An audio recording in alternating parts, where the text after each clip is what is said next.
దంతాలబెల్లి మండలం మహబాద్ జిల్లా. మా గ్రామాన్ని డాక్టర్ రామచంద్ర నాయక్ గారు ఎమ్మెల్యే గారు దత్త గ్రామంగా పైలట్ ప్రాజెక్టు కింద సెలెక్ట్ చేయడం జరిగింది.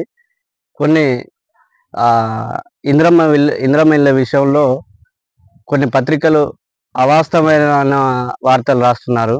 కాబట్టి అట్లాంటి ఖండిస్తున్నాం. ఎందుకంటే ఆ పత్రికలో వచ్చిన అభ్యర్థుల వివరాలు సేకరించి వాళ్ళకు గతంలో ఏమన్నా ప్రభుత్వ పథకాలు వచ్చినాయా రాలేదా అని చెప్పేసి, వాస్తవం కాదా అని చెప్పేసి పత్రికలు కూడా ఆలోచించి అన్ని నిజాలు తెలుసుకొని వార్తలు రాయాలని చెప్పేసి కోరుకుంటున్నాం. ఇంకోటి ఏంటంటే గవర్నమెంట్ రూల్ ప్రకారం ఆమెకు గతంలో 2004-5 సంవత్సరంలో ఇందిరమ్మ ఇల్లు శాంక్షన్ అయింది, బిల్లు తీసుకున్నారు. ఆ గవర్నమెంట్ జియో ప్రకారం ఇంతకుముందు లబ్ధి పొందిన వాళ్ళకు ఇప్పుడు తీసేయడం జరుగుతుంది, పక్కకు పెట్టడం జరుగుతుంది. ఆ కోణంలో ఆమెకు పక్కకు పెట్టడం తప్పితే కానీ వేరే ఉద్దేశంతో పెట్టలేదు. కాబట్టి ఇక్కడ ఆల్రెడీ మీరు ఎంక్వైరీ చేసుకున్నా కూడా అలాగే ఉంటుంది. ఇక్కడ ఆల్రెడీ ఆన్లైన్లో చూపిస్తుంది గవర్నమెంట్ ఇల్లు శాంక్షన్ అయినట్టుగా.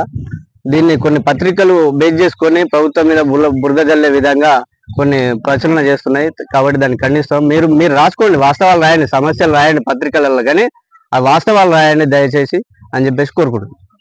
లేటెస్ట్ న్యూస్ తెలుగు మరియు ఇంగ్లీష్ అప్డేట్స్ కోసం ఇప్పుడే క్యూన్యూస్ అఫీషియల్ యాప్ ని ప్లే స్టోర్ నుండి డౌన్లోడ్ చేసుకోండి. సరికొత్త సమాచారాల కోసం క్యూన్యూస్ వెబ్సైట్ ని ఫాలో అవ్వండి. ఛానల్లో ప్రాంతీయ, జాతీయ, అంతర్జాతీయ వార్తలు వీక్షించండి. లైక్ చేయండి.